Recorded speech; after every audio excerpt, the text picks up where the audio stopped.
What's up, everybody? Welcome to another episode of the Absolute Strength Podcast. I'm your host, Kyle Hunt, and we're back with another episode. Today's guest is Brian Miner, 93 kg powerlifter, natural pro bodybuilder, online coach, all-around great dude. We talked a lot about training. We talked about training in this one, training philosophy, dug into some interesting questions. I think you guys are going to really enjoy this one. I'm going to have to have Brian on again, because I just feel like he was one of those guests where we could have went 100 different directions and could have just continued the conversation forever. And plus, he's a dad, so we have that connection. And we kind of got, after the podcast was officially over, we were brainstorming an idea, a concept for another podcast I think would be very unique that's not talked about enough. So stay tuned. All right, well, before we get to the show, I want to mention PRBreaker.com, the discount code HUNT10 to save you a nice discount on the pre-workout I use, the pre-workout I recommend to my clients. Study dose, tastes great. If you are looking for a new pre-workout, definitely at least look into PRBreaker.com. And one other thing, if you are not following me on Instagram, it's at Hunt Fitness.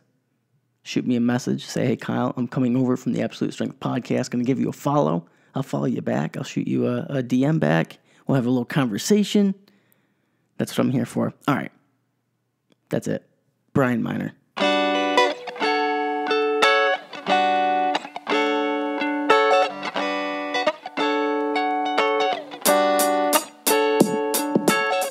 Well, Brian, thanks for doing this, man. Thanks for coming on the show. Having me on. I'm glad we can.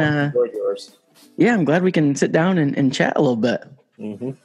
I really haven't. I haven't seen you on a ton of podcasts. Yeah, I just sort of got this influx the past couple months. Oh, really? I was just on.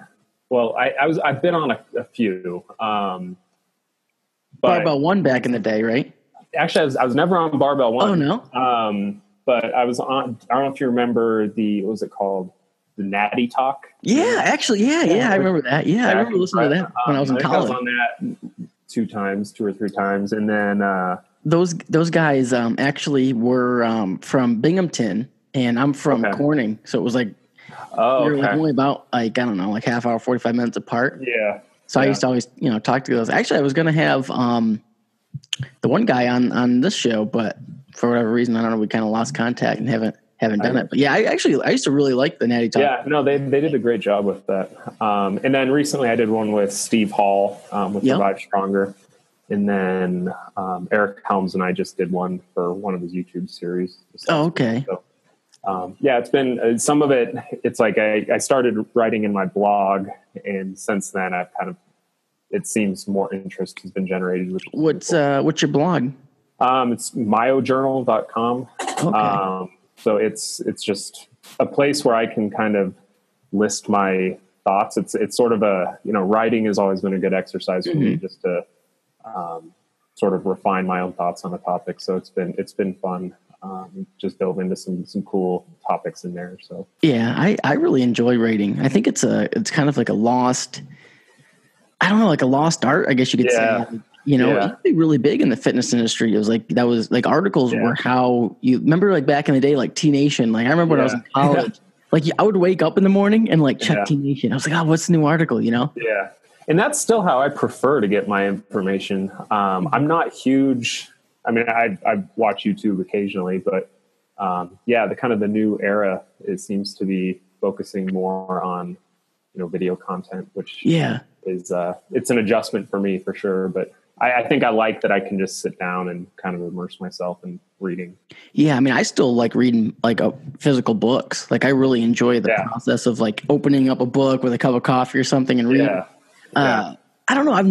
Even though back in the day when I made YouTube videos, I just was never big on getting my information that way. I don't know why. I think it probably stems from one hand, I like learning better through reading. Like I feel like if I read something, I'm just going to comprehend it better. Never really learned well. Even like when I was in college in lectures, if I didn't write down the notes and then read them later, it was in one ear out the other. Like I just could not learn that way. So I think that was one hand, probably that. And then the second thing was, I think initially there was so much like bad information. Like it was so hard to find like quality content that I just kind of like initially, like right off I'm talking like 2010, 2011, like I almost wrote it off as a way to get information, which is wrong because there's a lot of good stuff out there today. Yeah, there is now. I think you have to have that extra skill set with like the editing process too. So that's like who is educated in both, it's like that. There's that sweet spot. Yeah. So now like from the creator side of it, like for me, like I've switched to just doing the podcast just because, like you said, I mean, really, if you don't put in a lot of effort on the editing, which I get it. I mean, that's how it should be. You should have, as things evolve, the quality should go up. I mean, that's just how life is. That's how it should be. But on the flip side, like back in the day, it was a little bit more fun to make YouTube videos because the quality, like as long as the content was good, you were pretty much set. Like you didn't have to spend 20 hours editing a damn video. Right. Yeah. No, I prefer the podcast thing too, because a lot of people in the car, I feel like they're probably more utilized actually. I'm sure there's research on that where more people get their information, but I used to have, up until 3 years ago, I was dealing with like an hour and a half commute. Oh, wow. So that was like continuing education each day though. Like it's awesome. Good. Yeah. It was almost like that's how you learn. Yeah. I mean, I've always listened to podcasts. So that's kind of where I was going with the last point. I never really watched videos, but I always listened to podcasts from really just like the killing two birds with one stone thing. Like I could listen to a podcast while I was driving to the gym or driving around, or I'll even like when I'm like doing stuff around the house, if I'm cleaning or something, I'll always put in a podcast. Yeah. I'm the same way. Cool. So how'd this all start for you? How did you get involved in training? How'd you get into bodybuilding, powerlifting? What's the story? I started out, the first time I started training, I was, I think 15 or 16. And it was, 14. Because I played freshman football in high school, and then I played a season of that, and then did you play any other sports? I played hockey all growing up. So I always see on Instagram you're posting stuff about hockey. Yeah. So I played hockey, and so the training first, like once I started focusing primarily on that, was just oriented at becoming a better hockey player. Mm-hmm. And then I went and I played 2 years of junior hockey after high school. And then I came and decided just to go to school here locally. And I just played club in college.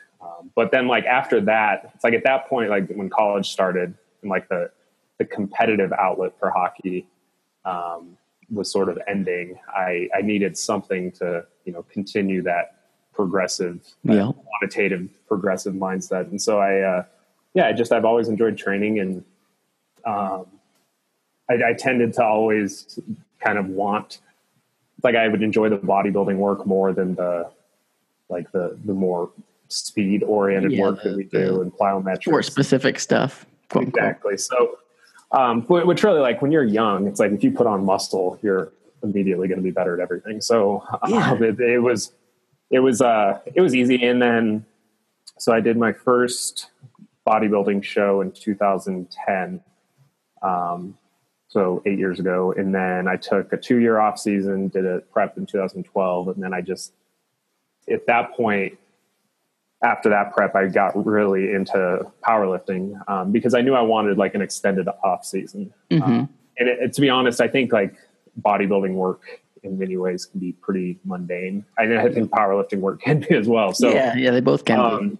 So I think it was one of those things where I just wanted to, have something to quantify progress. And so I'd done my first meet in 2011, right before that prep. And then I did the prep, and then I took 5 years off and just focused mostly on powerlifting with enough accessory work to build some muscle.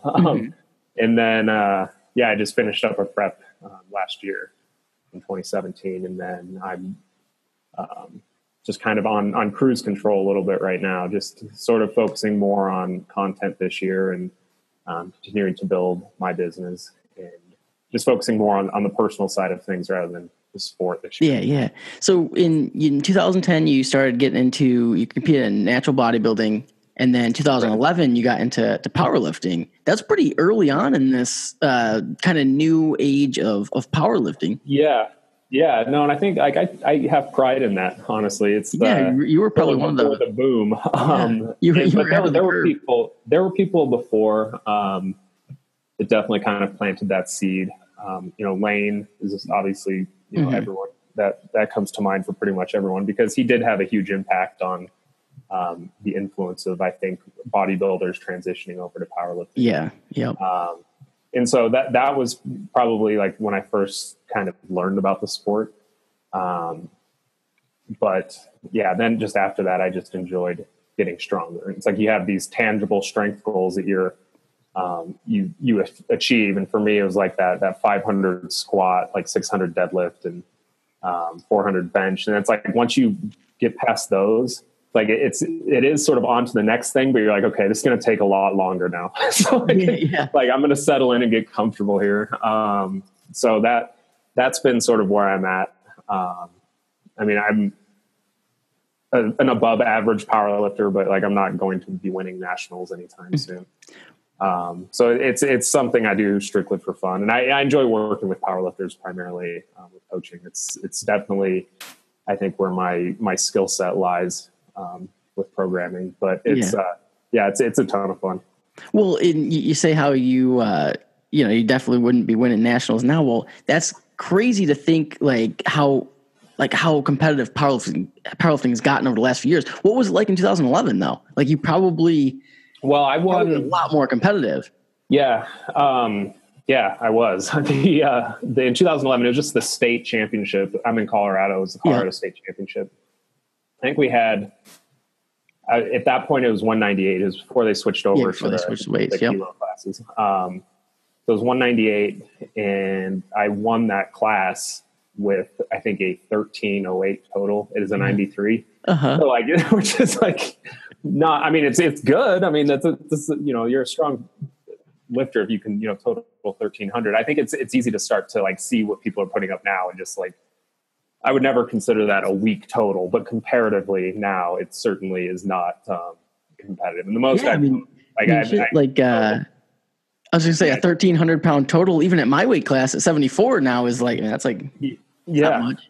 Yeah. I mean, it was good enough to win. I guess that's my point. And then in 2014, I think 2013, 2014 is when there was, I think, that the biggest like rate of popularity increase, I'd say. And we hosted nationals here in Denver. Yeah, remember that year. And at that point, like that was when Lane, I think he had his like 650 squat. But that was when I think the sport just sort of took off. And like anything, it's like once the talent pool grows, it's like the rate of increase is, goes through the roof. So yeah, now, and I think we're still like in the middle of that. Oh, like, me too. We're going to continue to see things trend up. So yeah, I'm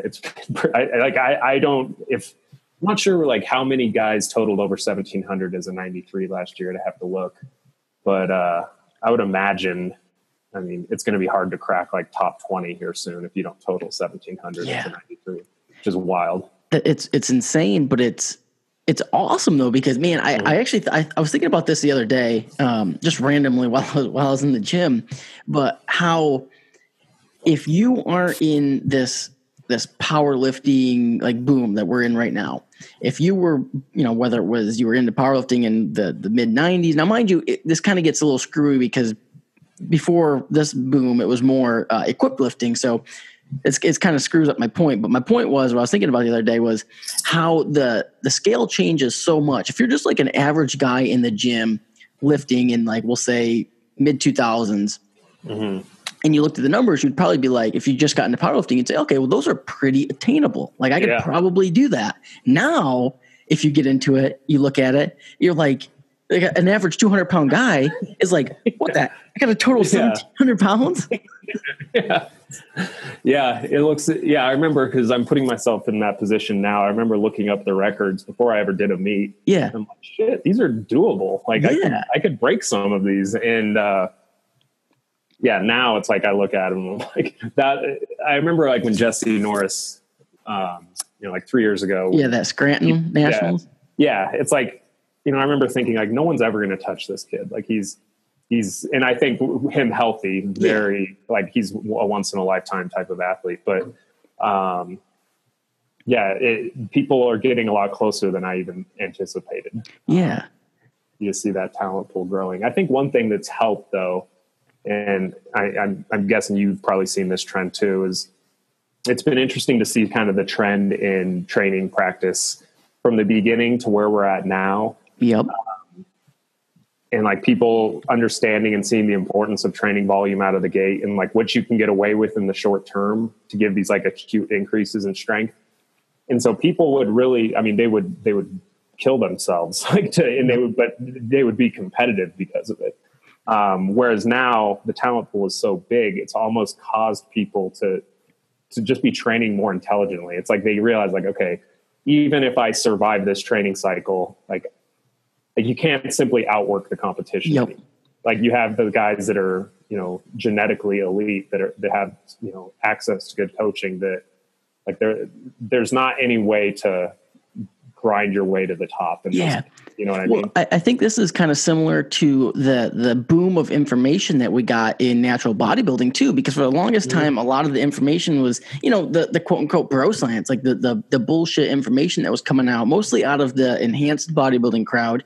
And then once natural bodybuilding got really popular, like there was this race really to, okay, we got to be more intelligent. Like we can't just outwork everybody. Like we have to, use evidence. We have to get evidence-based practices here. We got to dial in our training, dial in our nutrition. We got to look to, to really just take the educated route here. And then a bunch of information came out. So like the average consumer actually really benefited from that. I think that's where we're at in powerlifting right now. Yeah, definitely. Definitely. I think we're starting to see people, it's an industry where we like to think in black and white. And I think people are starting to gain like the skill set of seeing the gray area. Like, I think that's something that's acquired. It's an acquired skill for people, like interpreting research and knowing how to apply it, because like not even 5 years ago, it's like, okay, well, if you plateau, just do more volume. It's like, it's just like, that was the solution. Yeah. Whereas now, like, I don't think that's necessarily, I mean, in many cases that's ill-advised, but, so yeah, I think that it's been really interesting just seeing the interpretation of research that's even been out there for a while when it first started. Yeah, well, even like 5 years ago, if you like hit a plateau, a lot of times people would be like, "Oh, well, just get on a different program," because that's how people thought, like black and white. Like, oh, it must be the program. Like, it's like once you kind of think beyond that, you're like, okay, well, we need to once you understand the principles and what makes up the program, then you can start to be really intelligent about it. And that's, like you said, that's where we're at. Yeah, no, it's been cool to see, and I think people will their approaches will get more and more refined here in the next year or two. But there's a lot of moving parts, but it's good because there's a lot of pliability when it comes to your programming. Like there's like preferences can play they play a huge role in the success of a program. And I think that's welcomed information for most people, because, a lot of people, like the old mantra, like you have to squat to get big legs, it's like, there's other ways to do this. So it's been extremely useful. Yeah, I think that's an important point just in general, but specifically in powerlifting, and people who are going to be competitive and really want to push the limits on performance, and for the long term too. We're not talking like, 6 months here. We're talking about for years, is the preference side of it, like the individual things that you enjoy of a program. Because at the end of the day, I mean, if you're not enjoying the process, again, this goes for anything, not just training, but if you're not enjoying the process, it's going to be very hard for you to stick to it. I talked to Bryce Meredith. I had him on the podcast. He's a national champion wrestler he was runner-up, wasn't a national champion, but 3-time All-American. And what was really interesting about that podcast is he was talking about when he was in high school, he didn't have a lot of direction, and he kind of just did like bodybuilding stuff, but he was really into the training. So he pushed himself really hard. And then when he got to college, by the time he was a senior, he kind of like wrote off training, because everything was very structured and doing Olympic lifting, and he didn't really like it. Now, mind you, it's better on paper. Of course it is, than doing just bodybuilding stuff. Better on paper, but he wasn't even really doing it. You know what I mean? So if maybe they should have looked at it and said, okay, maybe we can blend some of this stuff. Yeah. Being in the weight room at all is going to be better than not doing it. Yeah, absolutely. And I think even the things that are optimal on paper, it's like people are starting to understand the importance of preferences, like you said. But even the things that are optimal on paper, they're optimal for the time frame that's being examined, like in the research. Like a lot of people forget to look at like the residual impacts of a training methodology. And one thing, like the super high frequency work that a lot of people are doing, like there can be, it's not really convincing either way at this stage. Like the evidence is mixed, but I think in some cases it shows some promise for, an increased, especially for strength and like skill acquisition. But at the same time, like, I don't know many people that, squat 4 times a week that aren't eventually limited by like joint issues, So it's like for me, like that has always been my bottleneck. It's like it's not like adding volume or like, okay, I can't break through this plateau. It's like the reason I can't break through the plateau is because, I get hurt. And so, so I think that is like, even if more evidence comes out that fully supports like, okay, this is like in the short term, like you will, for just an example, say you can have 50%, increased strength gains if you were to allocate the same volume over more days, which isn't the case. Like we've seen that, but like say that was the case, that still wouldn't really convince me that that's the right thing to do, because like that like residual impact just needs to be considered. And I think more people are starting to understand that, and kind of tying this all back together. I think the boom in powerlifting and seeing this talent pool get so deep is it's making people like readily accept that and almost embrace it. It's like, okay, like if I enjoy this sport, like I'm not going to be able to grind my way to the top. Like let's play the long game and start playing, a bit more defensively. And I think people are getting more consistent progress now, I guess. I see less people getting banged up, this year than I did like 3 years ago, just doing stupid shit. So it's, so I think it's all for the better. Like the rate that the sport's growing and the interpretation and application of the research is definitely heading in the right direction. Yeah, because whenever the talent pool increases, then you also have like the other side of the coin to where it's like, okay, well, the talent pool is increasing. Everybody is going to get more serious about it and actually try to put in more work, but we're getting more intelligent, but we understand that, okay, it's going to require more work here. True. And then I think it's almost like, I can't remember when I was younger, I used to think like, man, why do you see more injuries in like the NFL than you do in high school? Now, mind you, this was like when I was younger. Maybe in college I was thinking about this, and I didn't look at the data, so I don't know if it could be just perception. But one of the things I was thinking about, okay, well, the reason you see more injuries and I'm talking not sport injuries, like just like off-season injuries, just from like training and stuff, is just because, okay, the talent pool is so much higher that people are putting in more effort. They're running faster, harder, more volume, you know what I mean? So I think that's the other side of it too, that I think this could progress as well. Yeah. No, that's a very fair point. And I guess I should have prefaced that with, I'm speaking from my position in the talent pool, I guess. Yes. So, and I think the majority of people that aren't at that elite level, no, you're absolutely right. The people that are fighting for those top spots, it's going to get that much more intense for them. And I posted a question on my Instagram, I think it was last week or the week before, talking about, is injury your bottleneck, or is it like your training program when you plateau? And the majority of people voted injury in their cases. And then I had a follow-up question there, like, okay, is that going to, like, do you, knowing this, like, would that influence or change the way you train?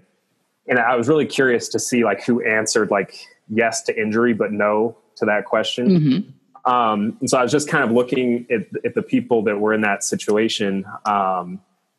and I'm sure he won't mind me picking on him, but I'm not even picking on him, just calling attention to it. But Sean Noriega was one of those people. And I remember looking at that and I thought like, well, that makes like him being sort of on that cusp between junior and open. I think your relationship, like your age in relation to that cutoff is going to have a huge impact too, because it's like, you know, those junior lifters are pushing the envelope before they age out and move on to the open class. So yeah, I kind of like in his situation, I think, there's a time and a place to roll the dice a bit. You just have to know and be self-aware enough. Like if you're at the elite enough caliber to make that gamble. And I think he certainly is, and he's, you know, trains intelligently anyway, but it was interesting to people. It's like, that's my limiting factor. Like, I don't give a shit. Well, it's kind of speaking to the point. If you're at the level to where you are, you know, battling for those top spots, then it's going to be like, okay, well, that's just what I'm going for. Those are my goals right now. It kind of brings up a different point though, specifically when you say Sean, like, I don't know, what are your thoughts on like the junior class? I think it won't be long before we have junior lifters out totaling open lifters. Yeah. Like, on a fairly regular basis. And I think part of that is just the resilience of youth, you know, just like you can kind of power through. Like if you have a lifter that's been training since their mid-teens, that's probably put on 90% of the skeletal muscle that they'll put on in their career. And at this point, it's simply like expressing the strength in terms of like neurological adaptations. It's like that is probably going to occur. They might sort of peak out earlier than you would, you know, someone who still has a lot more muscle to gain. So, I mean, I think the junior class, it's one of my favorite classes to watch. I've got a guy I work with, Jackson Spencer, he's a Canadian 120, and he's been really fun to watch because it's like I can throw pretty much anything at him and he just like adapts to it. You know, it's like I'm like there's no way. Yeah, and so like it makes me look good, which is hilarious. But yeah, it's like you have these guys that you can really push the envelope with because they're just so resilient in their recovery and everything. It's like, you know, it's like if you have like the only thing I can really compare it to, it's like when I would go out and have fun, have a few drinks in college and wake up the next day, like I would feel like fine, you know, I could like start like that morning. And it's like now it's like I have like 2 beers and I wake up and I have a headache, you know? Yeah, that's so true. I was telling someone that the other day, like I remember when I was in college, like I could go out, literally stay up all night drinking, wake up by like 8 and go train and be completely fine. Yeah. I did a good workout. Yeah. Now, mind you, I'm only 26, so it's not like I'm old. It's just my life is so different. Just I'm on that dad life and just so calm, barely ever drink, that if I just go out and have a couple beers, like I'm not doing anything the next morning. No, it's I think it's something we all face at some point. It's only going to get worse, bro. It's only going to go. It's all downhill from here. So what are some things in speaking of programming that you've changed your mind about over the last couple years? In terms of volume, I think that's the big one. That's just a very wide encompassing topic, but like I think people sort of mistake the idea, like, well, it's not mistaken because this is what's illustrated. It's just sort of how you interpret it. But volume is the driver for hypertrophy, and you know it's the most highly correlated variable. And so people kind of latch onto that. But I think it's important to kind of understand mechanistically why that is. And I think to answer your question, I think the quality of the volume makes a huge difference. So I guess I spend less time just doing like superfluous volume. You know, it's like volume that likely isn't having a training effect just to drive up the tonnage, you know? So I've just noticed I can get away with less than I thought. And I guess it kind of goes back to that, the idea that Mike Israetel has popularized is like the minimum effective dose versus the maximum recoverable. Like, I think that's an interesting debate. And I think most people agree, like there's a time and a place for both ends of the spectrum. But I think that range between the minimum effective and maximum recoverable is a lot wider than people think. Yeah. So I sometimes like I'll get an athlete that I think people are under the assumption it's like once you go up to a certain level of volume, it's like that's your baseline now. Like you have to maintain that to continue to make progress. It's almost like on the reverse, but on a fat loss diet. Exactly. People, you know what I mean? Yeah, same idea with calories. Exactly. So yeah, they assume like, okay, well, this is my baseline now. Like there's no turning back. Like, and they kind of convince themselves like this is what I require to progress. And then like I look at it, what they're doing, and I'm like, you can very likely get away with a lot less than this. And if anything, get better progress. And so it's getting them, like, say they're operating at their maximum recoverable amount all the time. Like scaling back is only going to help them. Like as long as they're within that window, it's like all of a sudden you stop dropping like all of this accumulated fatigue. You're still getting an overload stimulus because you're within that window.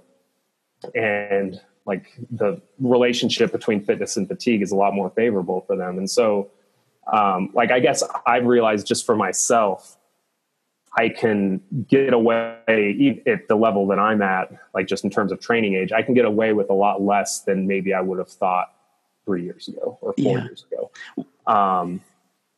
And I just feel better. And unfortunately for me, it's kind of too little too late. Like I'm still sort of nursing some joint discomfort from when I was like, okay, I need this amount of volume to keep progressing. Which I think a lot of people are in that boat. So it's unfortunate, but I'm still able to train. I'm able to train more effectively. So I'm glad I've come to that realization. Yeah, I always get kind of weary when people say that, when they throw out like blanket tonnage numbers, like I require X number of pounds to make any progress on my squat. If it's any less than that, I'm not making progress. Because I always am thinking, okay, well, how do you know that for sure? Have you tried? Have you tried low, like less, but in a different way? There's a lot of other ways to set it up. Or it's like per unit of volume. Like, what is your intensity? It's like, what is and that's why I kind of go back to the quality of the volume. To your point, like another thing that kind of drives me crazy is the advice. And this is kind of where it gets tricky is like, you'll see these, there's a lot of like good intentioned coaches, that do their due diligence to, stay on top of like the overall theme of the research. But one recommendation I think is somewhat careless to give out sometimes is like, you need to be doing more volume over time. Yep. And because like that the way most people quantify volume is with tonnage. And so they think like, okay, I need to be doing more and more and more reps and sets. And, if I'm not getting stronger, and like, you're like, that's a good way to get hurt. And, I think one thing that people are still sort of starting to dissect and understand is like, as you get stronger, like each unit of work is that more like is a larger degree of imposed stress. And so like you don't see Ray Williams doing like, 10 triples or anything like that. So I always say just because each one is just astronomically, like disruptive. 800 pounds is a lot different than 400 pounds. Exactly. Yeah. So like, as you get stronger, I think the shifts in your volume, like I think, in many cases, I wouldn't be like, actually I know this cause I've tracked it. Like Jackson, the kid I'm talking about, like over time, his tonnage is actually kind of decreased. And there's a couple of things that are possible there. It's like, as he gets stronger, like he's gotten a lot stronger, but, as he's gotten stronger, the imposed stress from each set or rep is that much more, but also, it could be we're just simply doing more than we needed out of the gate. So it's that like, I think if like there's one piece of advice, it's like, experiment a little bit. Like if anything, like if you spend 6 weeks away from like that's the worst thing that can happen. Like you're not going to detrain. You know? Like if anything, you kind of maintain. and you'll probably just think of it as like an extended deload. Yeah. You'll end up feeling better afterwards. If nothing else. So you're going to have, it's only going to stand to gain. So, I've seen volume over time, or tonnage, if that's how you're quantifying it, actually kind of come down a little bit, because it just takes less sets to get an adaptive training effect. I actually noticed that with myself in my bench press last year, because I got to the point where, again, I kind of was like in my head, I was like, okay, well, I have an X number of volume or tonnage that I think I require to make progress. And that pretty much equated to 4 days a week, pretty intense with a lot of volume. I'm like, that's just what it takes, and I was making progress. I'm like, okay, we'll just kind of ride this out. And then right around this time last year, actually, April, May, I had a little like pec snag, just like a little tweak. And I was like, okay, well, let me start to, because I felt it coming, but I just was like, all right, got to keep pushing through, being dumb. And then so afterwards, I kind of completely reevaluated my bench training. And I'm like, all right, for a little while, I'm just going to try twice a week with like less than 3/4 of the total volume I was doing, and just see what happens. And kind of just looking, like we just said, if nothing else, it's just going to be like an extended deload, know? And what happened was, like, once I got healthy, I started making progress. Yeah. And then I pushed it out and continued to make progress. So it was like this weird thing. It was like, okay, really, did I require that number before, or was I just doing way too much? Or not way too much, but too much? Right. Yeah. I mean, you could have been operating on the end of what you could have just been on that cusp of overreaching for too long and just have so much fatigue accumulated. But yeah, I've seen that a number of times in people where like you decrease their volume or their number of sets, or like each set is just a higher relative intensity. Like, let's make each set just a little bit more taxing in and of itself, do less sets. And like when you boil it down to just thinking of like our body adapts to the stress, like the imposed stress, like it doesn't scan the tonnage and be like, okay, this is how I'm going to adapt. Like it's really kind of simple when you think like, okay, like intuitively, when you're in the gym, like if that was a taxing session, like, sometimes I ask myself, like, is this going to, spur adaptation? And there's sometimes I'm like, no, I just got like a light pump and like nothing else. Like, and there's other times you just like, I know it sounds very bro, but it's like, there's times, the truth. I mean, I think people can relate to that. Yeah. You're like, I'm outside of homeostasis now. So something's going to change. And so, I think that's the biggest thing is just how I think the better way to explain that is like your imposed stress, the magnitude of stress you impose is going to have to increase over time, rather than volume, even though they are corollary up to a point. I almost feel like, volume almost just gets thrown out because it's easy. You know what I mean? It's like, it doesn't take the explanation end of it. It's just like, well, hey, you got to do more volume over time. You know what I mean? Yeah. But like you take somebody who's kind of new to the sport and you tell them that, they're like, what the hell does that mean? It's like, it's not that simple. No, it's almost like, I don't know. I don't want to offend any. It's almost like lazy advice. Yep. It's like, you're not like, it's not actionable at all. So that bothers me, and I think some people they get banged up because they misinterpret that, or the message was misinterpreted before it was even provided to begin with. So yeah, but long story short, I think most people can get away with a bit less. Well, not most people, but I think a lot of people can get away with less than they're doing. So how do you quantify the volume that is like the more effective volume, I guess you could say? So I've written a little bit about this on my blog, but one thing that I think is important to understand is just the relationship when it comes to muscle recruitment, and the size principle. And it's like, okay, we're like in a volume block that's focused on hypertrophy. It's like we have our high threshold motor units that have, that are innervating muscle fibers that have the greatest growth potential. But in order to tap into those and recruit them and actually apply tension to those fibers, we have to either push relative intensity pretty high, like your RPE pretty high, or at least, within 2 to 3 reps of failure, or train with loads that are like 80+%, like to recruit everything out of the gate. And so I think where I see a lot of people, and this is still practiced, and I don't know if it's never really been compared in research, but one thing I've noticed is people during like accumulation or volume blocks, they'll tend to sometimes have their RPEs a bit lower than they would like in an intensity block, when really like mechanistically, like I was thinking about that, and when you dissect it, it doesn't really make as much sense, because like the more submaximal the intensity, the higher the rep range, like the further you want to push that to fail. Well, not further, but you want to cross that threshold if you want to get the most bang for your buck out of that work, because it's all hypertrophy focused anyway. Yeah, it's like no one's doing sets of 8 to 10 to increase their 1 RM like directly. Like you're not reaping like huge neurological benefits from that. It's all like hypertrophy driven primarily anyway. And so one thing I've sort of seen is it's like the more submaximal the intensity, like I tend to find I push and program the relative intensity a bit higher. And then as the absolute intensity goes up, like the percentage, I tend to decrease the relative intensity, because we're getting like that recruitment out of the gate. And so what that's done, what it appears to be helpful with is just kind of managing the fatigue cost associated with that similar training effect.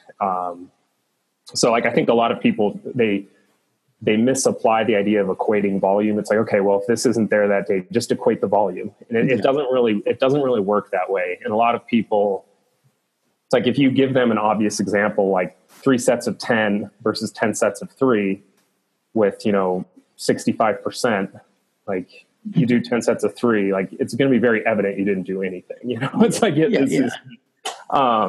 so like that, I think that needs to be considered. But I find like after that 80%-ish mark, at least when I find myself programming for other people, I tend to have a bit more wiggle room in terms of equating volume. And I noticed too, like I might have people do like, instead of heavy triples, like instead of like 4 heavy triples, I might have them do 12 singles or something like that. Like but then what it does is like, you think about the specificity side of the thing as you get closer to the meet, like you're getting that practice of just approaching the bar one time too. And granted, like things like squat, like I think it's easy to like lose sight of the fact that like walking out the weight itself is sort of like that's stress imposing. Yeah, it is. Yeah. So like it's, you have to account for that. So it might not be like 12 to 12 reps, but it would be, let's do a bunch of singles where we know we're getting high activation out of the gate. Like we're getting the training effect on the fibers that we want. And then you're getting the practice, like the coordinated practice that you need for that high specificity work. But yeah, I think the like number of hard sets is probably the best way to look at it.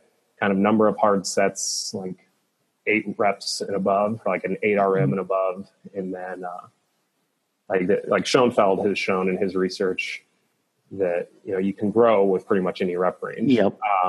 But like once you get kind of in that sub 5 rep range, it seems like if you equate the number of sets, it's not as effective as like I think they did 3 sets of 2 to 4 RM versus 3 sets of 8 to 12.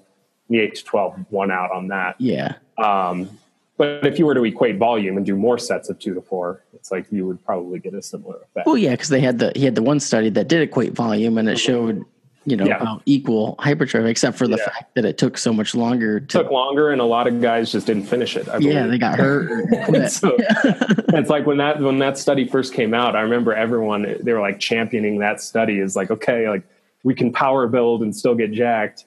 It's like no one paid attention to that part of the study. It's like, oh, they got hurt. Oh, yeah. Yeah, exactly. Because it was kind of forgotten about. Yeah.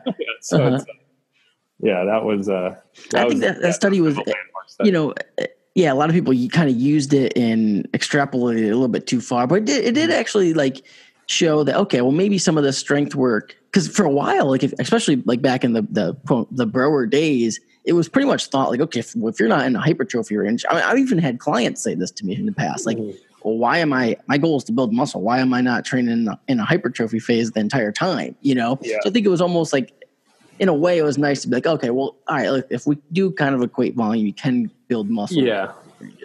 But we'll forget about the fact that everyone got hurt. Like, that's not me, bro. Yeah. Don't worry about me. We're tougher here. So yeah, that's funny. But yeah, that was a really cool study. And I vividly remember when that came out, that being very impactful on like the dual athlete community. For sure. Well, I think, the dual athlete community is one aspect that, I really like, because I was talking about it the other day, but when we get, like most of us, when we get into lifting, what do we want? We want to look good and be strong. Like we do want both of those things. Yeah. But then for a while, and with competition comes like, okay, you need to focus on it. But then I like the fact that once raw powerlifting got popular, it like allowed people to just say, okay, well, I actually can be really strong and build muscle. Maybe not exactly the same time, but at the same time. Yeah. Yeah. I think another thing for people that's beneficial to understand is like hypertrophy. Like that's probably the biggest variable in our control, like long-term as a powerlifter, outside of like the peaking phase, which you shouldn't be in year round anyway. Yeah. Uh-huh.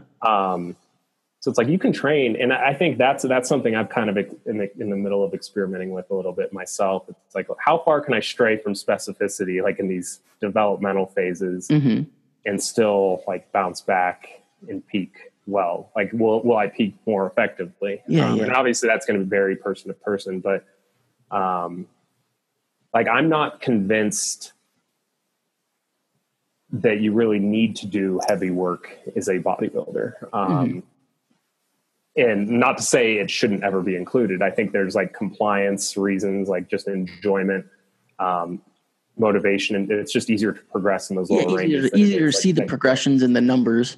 Yeah, but I'm not sure I'm convinced just based on the evidence that those lower rep ranges offer any additional hypertrophic stimulus. Yeah, like anything that you'd be missing otherwise. Exactly. And that's kind of welcoming information for some, for some people it's like, oh, wow, like that, my knees are loving that. It's like there's, now I can train a bit more submaximally and still get the benefits of it. But I have to push it probably a bit harder and closer to failure, which that's the flip side. It's like some people just even don't. Going in the other direction, the idea that you could go lighter and higher reps as long as you take it closer to failure, but that can work too. Oh, absolutely. So we've seen that show. Yeah. Yep. Specifically with like the blood flow restriction stuff. Yeah. There's blood flow restriction, and then like myo reps have, it's like do like an activation set of 20 to 30 and then kind of maintain that activation with clusters. I think I think we'll start to see more people training in those higher rep ranges for some of their like assistance and accessory movements than maybe we had in the past. Now that that's come out, because if your joint integrity is a limiting factor, that's one very easy potential solution to that problem. Yeah, well, it kind of speaks to what we were talking about in the beginning, just about the longevity piece. Exactly. That longevity aspect of. You don't really see a lot of old powerlifters that are moving great. No. That guy's spry. I wonder if he powerlifted. Yeah, exactly. You don't see that. No. So when you think about that, it's like the dudes that wear their belt in the car to the gym. Exactly. Like, as soon as I step foot out my house, I have this belt on. Yeah. Yeah. He's a powerlifter. So like, I don't know. I just think that I'm not saying that you can't powerlift when you're older and still move well, but it's just shit to consider. Oh, absolutely. No, I agree. Maybe we can, what can we get away with? This is another good point is, okay, so we have to, we obviously, if you're a powerlifter, you have to squat, bench, and deadlift. You have to. Okay. Those are the movements of the sport. But how far can we get away from them? And then how far can we get away from the variations and kind of move to like a bodybuilding-esque type of training as well? I wonder if that's Yeah. like an interesting question. Yeah, I think, are you talking about like just a less specific accessory protocol? Yes. Yeah. I think if I had to hypothesize there, I mean, I think you might see your strength take a little bit of a hit, just if, with anytime you stray from specificity, even if it's like in a volume block, like the goal isn't to drive up your 1RM. So, but I think like the majority of like the accessory work that I program, like, is either focusing on development or like positioning in a movement. So it's like the development aspect, I think, like if the primary goal of like RDLs is to, build up your posterior chain, like I didn't want to do RDLs. Like I could do hip thrusts. I could do like reverse hypers. Like you can still target those muscle groups very effectively without like a hip hinge, like a traditional hip hinge movement. So what kind of speaking along those lines, is there anything outside, for a power lifter outside of the big three that you think they should or have to include? Well, I think should, yes. Yeah. I think I was gonna say should kind of opens it up to a lot. I have to, like, if you're asking, like, is there like a key exercise that I think is overlooked? One thing, the answer to that is no, but I do think like I have my biased opinion on some potentials. And this is sort of based off of experience. Like when I was playing hockey and growing up, it's like my quads overpowered everything. Like I had enormous quads. And I've almost noticed since I started powerlifting, I think if anything, they probably have only maintained size. Yeah. Like, I don't think they've really developed much. But I also noticed like my squat mechanics, the heavier I got and the stronger I got, I'm squatting a bit less upright than I was previously. Like my hips, when I get stuck on a squat, it's like my hips will kick back, like my shins will go vertical, and like, so it's like my quads it's like they just aren't producing enough force to maintain position. So, so for a lot of those people, like in my case, I think it is becoming like a development, like a hypertrophy issue. It's like, okay, I need to get my quads bigger so they can contract with more force. Yeah. And so I find for a lot of, like, rather than having people do, like sets of 10 on high bar squats or, on low bar squats, I might have them do something like hack squats. Okay. Something that's just more targeting, or belt squats, something that just really emphasizes quads. And then I might, it's just less, I think, taxing. Like we might be able to get away with a little bit more deadlift volume since you're not really relying on your back as much. Yeah. But I find like I probably program more like quad emphasized work. Like I'll even program like leg extensions for a power lifter, just for overall development. Because like, even though it's very low specificity, like it's helping with that downstream expression of strength. And giving them a stimulus that they might not otherwise receive to the fullest capacity. Yeah. So yeah, I think like quad targeted work is a big one, because I think you see a lot of people at low bar squat, they miss the lift. It's like they think it's their back, but it's really their quads. It's like their quads are putting them in a precarious position for their back to fail. So I think getting quad strength up is something that most powerlifters should focus on.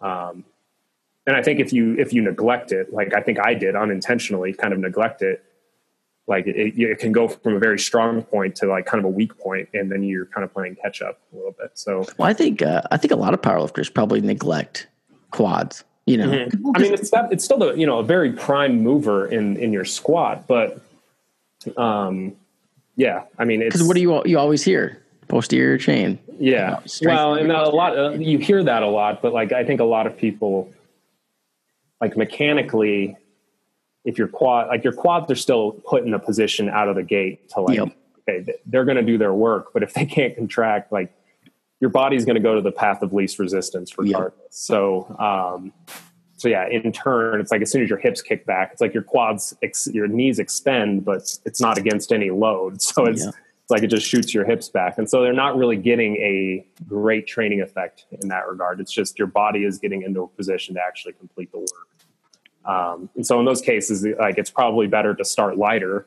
So your quads actually do get taxed a little bit more.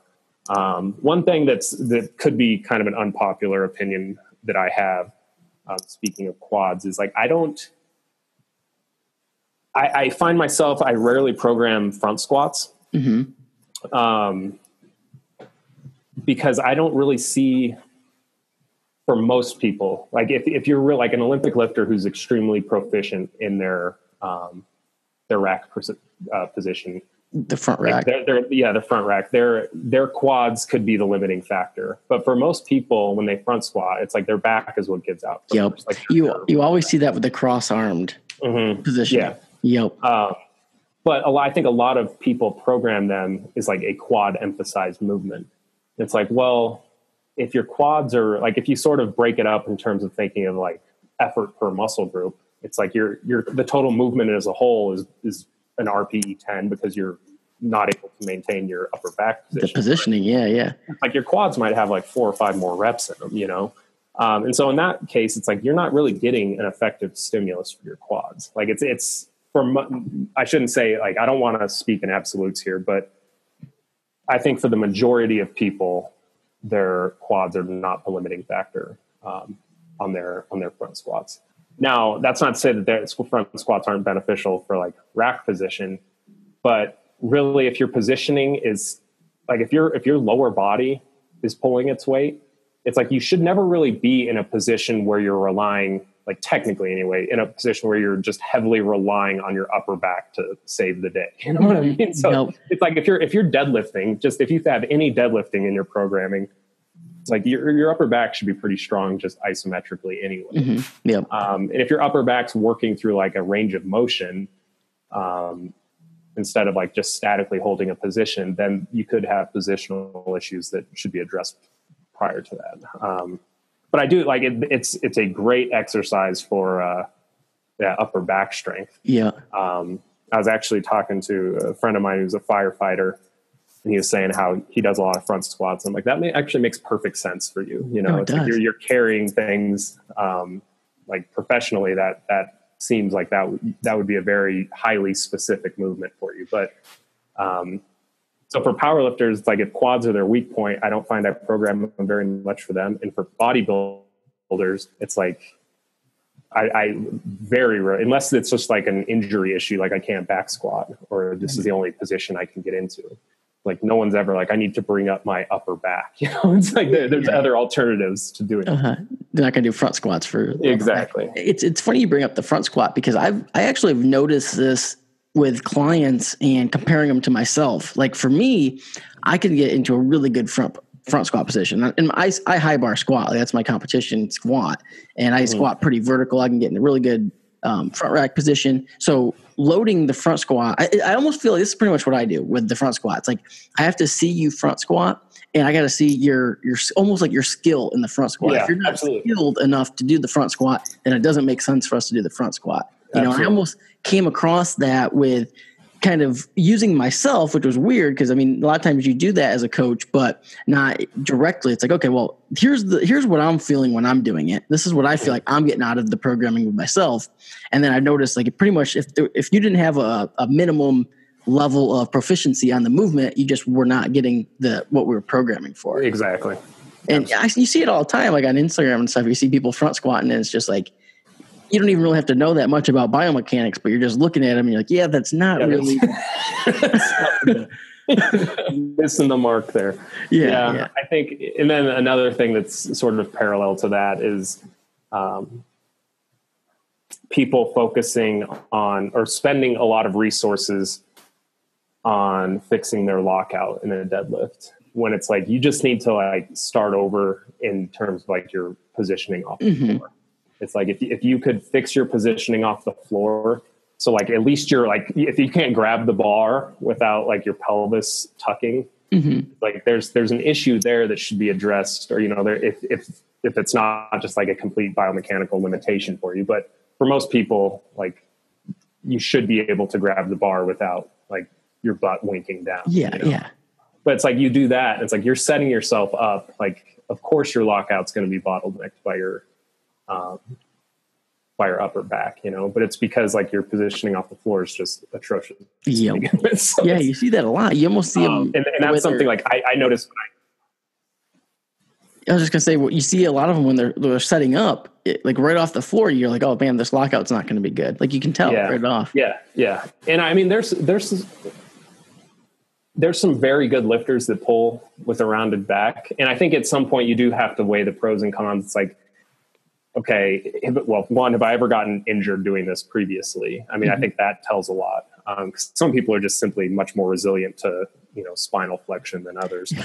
I mean, everyone's seen the dude in the gym. I had a YouTube video back in the day, and one of my buddies, we were laughing about it because he literally, he was another coach, smart kid, like always was super careful deadlifting, back straight, everything.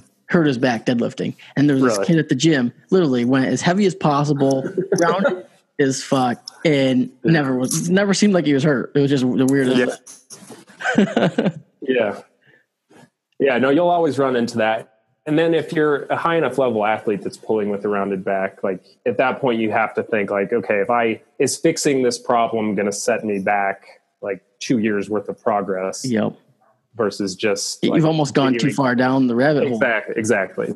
So I don't want to come across as like I'm knocking all around back deadlifters. I think there's a time and a place depending on context, but yeah, you see a lot of people, you know, doing, you know, work with chains or work with, or just misapplying tools, I think.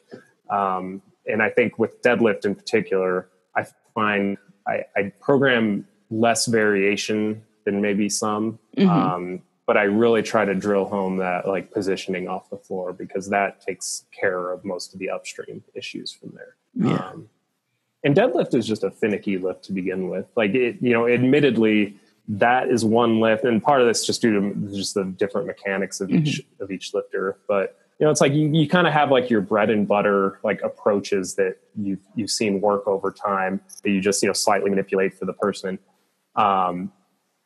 But then like deadlifts is one that it's like, I wouldn't say I have like a bread and butter deadlift approach that has like a high success rate for everyone. You know, it's like, it takes a lot more troubleshooting, for people cases, depending on how they pull, depending on how they squat, like just the way they squat impacts their recovery for pulling. So it's, it's one of those lifts that I think oftentimes just gets kind of the leftovers. It's like, okay, here's the adaptive resources that you have left. Now, like, do the best you can with this. You know? Yeah.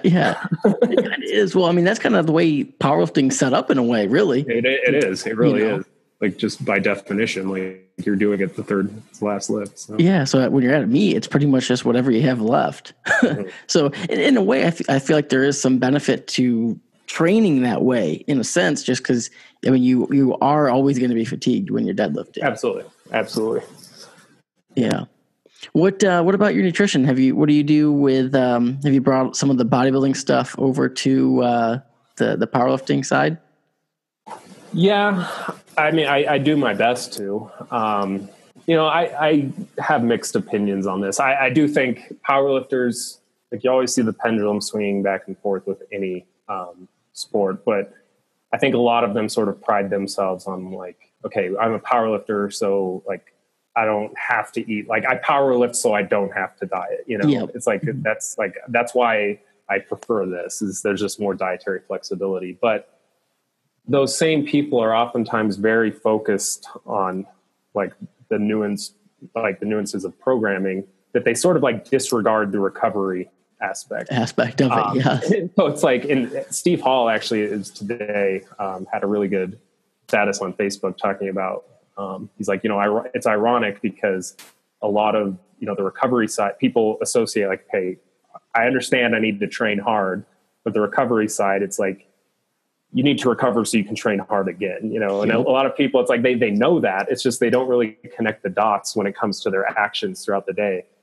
So it's not uncommon at all to see powerlifters, you know, that are 93 kilo lifters that are consuming like 100 grams of protein a day, or like 120.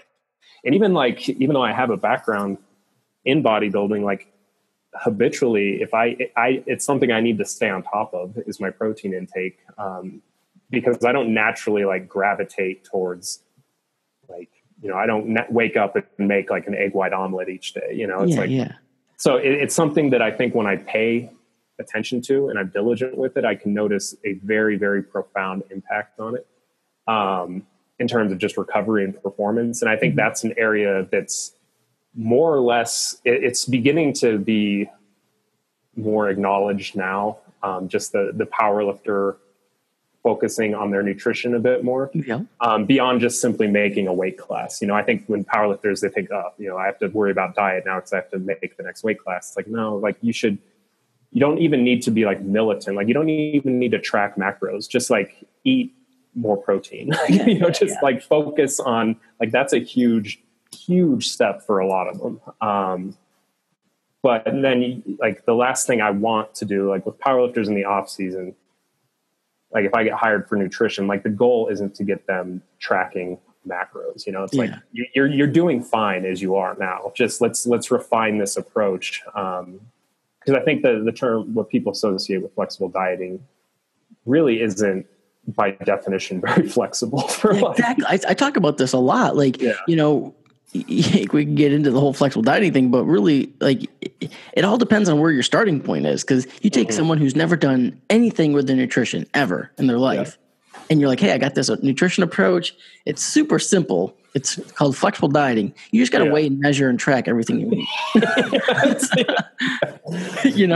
It's just game over at that point, and I think like at that point you just have to kind of educate.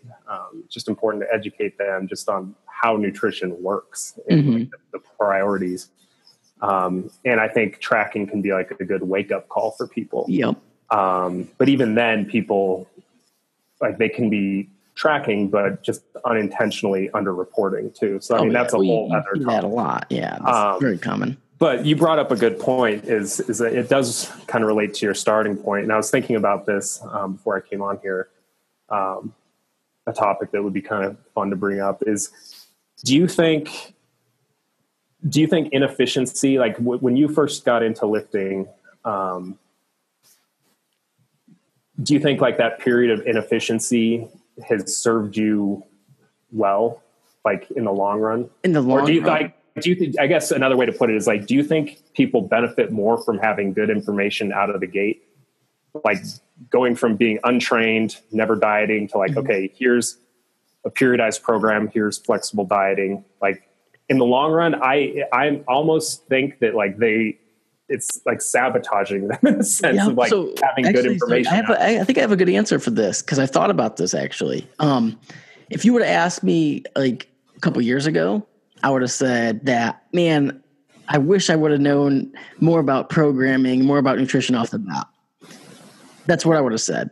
And in a sense, I mean, it's still kind of the case just because, I mean, I feel like if I had maybe just a little bit of information, it would have been better. But then sometimes a little bit of information just becomes dangerous. It's just enough to screw you up. Exactly.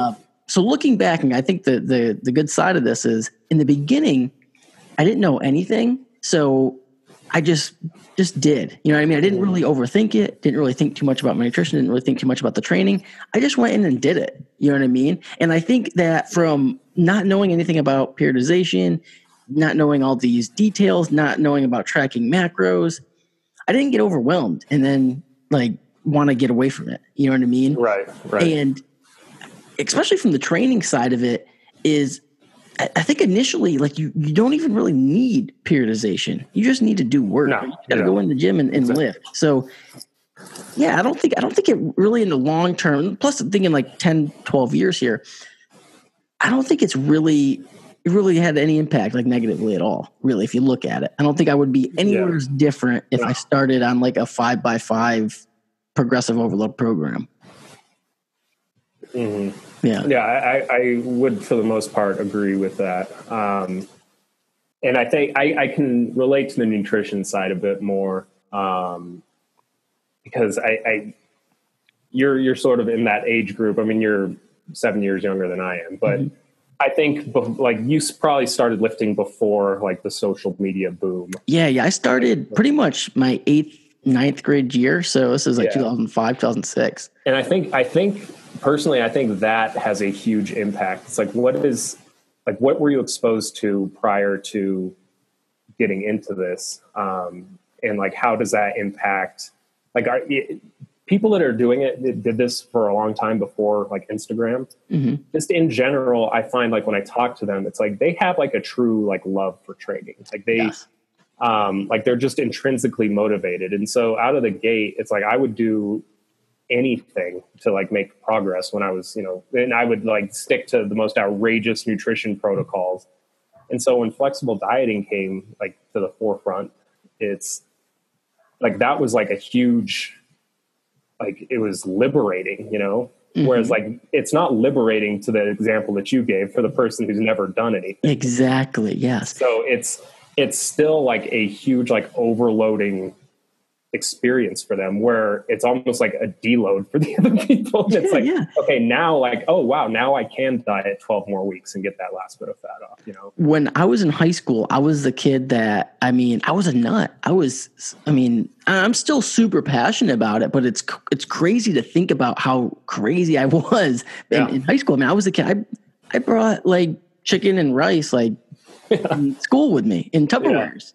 I was that kid. I'd be in a study hall and I'd be like, well, it's time for me to eat. Yeah. It's 9:30. Yeah. I'd have alarms on my phone that would go off like time to eat. That was me. Like, and I was like, I can't eat anything else. Like, it would be a kid's birthday or something in high school and they'd be like, we're going to have pizza. No, I can't do that. Yeah. I'll just bring, I'll come. Like, you were probably wrong, it's like, but looking back, what that did was it established that baseline expectation of effort. Yep. That, from everything from now on, you compare back to that. Yeah. And that's when you're like, you were just getting a taste of what like this whole process could provide, and so, I do, like you said, a few years ago, I would say like, I wish I had all this access to good information, mm-hmm. but there's sometimes that I think like in the long run, is it hurting people's maximum potential having like optimal, quote unquote, optimal chasing? I think it's chasing the quote unquote optimal. Mm-hmm. I think that's a problem because shit, that was never even a thought when I first got into it. That wasn't even a thought I had. Yeah. Yeah. It's like you focus on the right plan without ever actually doing any work. So yeah. I think seriously though, I think that's what, and I think that actually happened to me. Like, because I started out knowing nothing and it was almost just like, I just want to work really, really hard and I'm just going to do anything possible to get results. It doesn't matter how crazy the nutrition is, how crazy the training is. There was times where I was training like twice a day and I just wasn't right. Shouldn't have been doing it, but I was making some progress and then I almost got more information and then I started chasing this quote unquote optimal with nutrition and training. And well, how do I set this up? What's the perfect split? What's the perfect exercises? And you start thinking about shit that doesn't really matter too. Exactly. It's like that. It's like a bell curve. Like the amount of it's so I remember my freshman year, like my 100 level nutrition classes. It's like when I learned about the glycemic index, I was like, this changes everything. Okay. It actually doesn't really make any difference at all. Yep.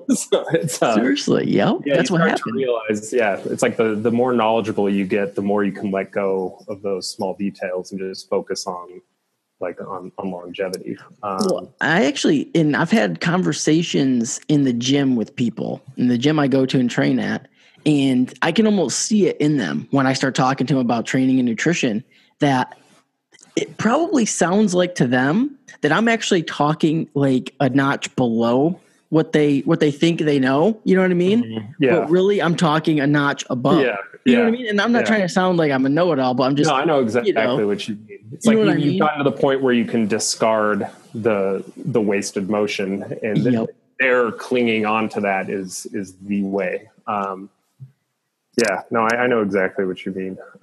But I think that's benefited us in the long run. Because it's like you get a lot of people like competitors that apply, to prep for a show that have never really track their nutrition before. And it's like, this isn't like, now is not like a contest prep isn't the time to learn how to track your nutrition. Yeah. So it's tough. And I think like if there's a way you could almost introduce people to like strategic inefficiency out of the gate to like toughen them up a bit. Which is weird to think about, but it's almost like, I think it'd be beneficial. I kind of judge people based on like kind of like when I have new clients, not even by their age, just it really, if they were into this before flexible dieting became like mainstream in the fitness industry, that's like the line. Like, okay, if you were into this or that, okay, we can have a different conversation now. Yeah. You know? Yeah. No, I agree. And I mean, there's obviously exceptions. But of course. Yeah. Yeah. It's, we're on the same page there. Yeah. That's awesome. But it's interesting. It's interesting for me to think about is am I better off now because I went through those periods of time where I'm eating, 6 cans of tuna fish a day. I think the only thing that really ever set me back, this is when I first got into training, I was still wrestling.